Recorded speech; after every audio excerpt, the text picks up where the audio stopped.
اب یہ کام ہوتا ہے امام کا. انہوں نے جو آگے وہ چند مسائل کو سامنے رکھا زور احتیاطی، بالکل انہوں نے یہ بھی غلط بیانی کی ہے.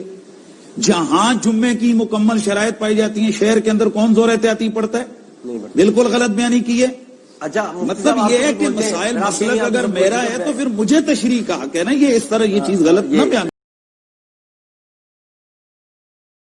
نحمدہ ونصلی علی رسولہ الکریم وعلی عبدہ المسیح الموعود.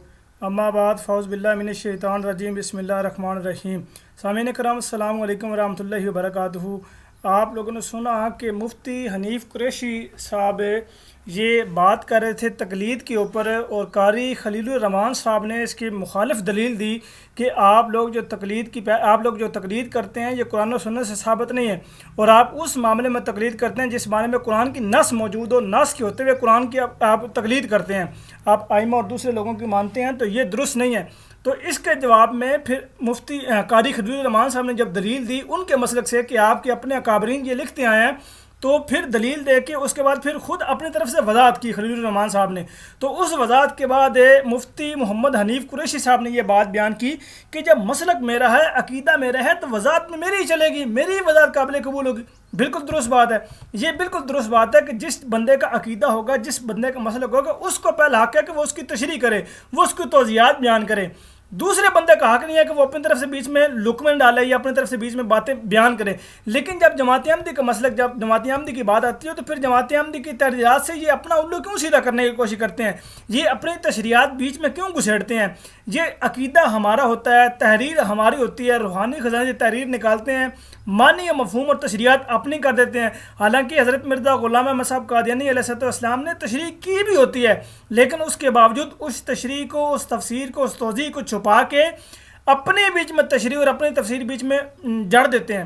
تو اس وقت ان کو یہ اصول یاد نہیں آتا. مفتی حنیف قریشی صاحب بھی یہی کرتے ہیں، بریلوی لوگ بھی یہی کرتے ہیں، وہابی لوگ بھی یہی کرتے ہیں، ساری امت یہ کرتی ہے. یعنی جماعت احمدی کی جب بات آتی ہے تو مرزا غلام احمد صاحب قادیانی علیہ السلام کی عقائد و نظریات کو چھپا کے اپنی طرف سے مفہوم اور معنی بیان کر کے عوام الناس کو بتایا جاتا ہے کہ دیکھیں جی مرزا صاحب کو تو یہ معنی تھا، مرزا صاحب کو تو یہ مطلب تھا، مرزا صاحب نے تو یہاں پہ یہ بات بیان کر دی ہے، مرزا صاحب نے تو یہاں پہ یہ قرآن پاک کے خلاف بات نعوذ باللہ من ذالک لکھ دی ہے. حالانکہ حقیقت اس کے بالکل برعکس ہوتی ہے. جب اصول وضع کیے جاتے ہیں تو اصول و ضوابط ہر شخص کے لیے ایک ہوتے ہیں. ایسا نہیں ہے کہ آپ کے لیے اصول وہ ہوں گے، دوسرے کے لیے اصول چینج ہو جائیں گے. یہ درست نہیں ہے. تو اس لیے اگر آپ نے یہ باتیں کرنی ہے تو کھل کھلا کے کیا کریں، کہا کریں کہ واقعی اصول سب کے لیے برابر ہونے چاہیے. لیکن جماعت احمدی کی دفعہ آپ کے اصول بالکل چینج ہو جاتے ہیں. اللہ تعالیٰ آپ کو سمجھنے کی توفیق عطا فرمائے.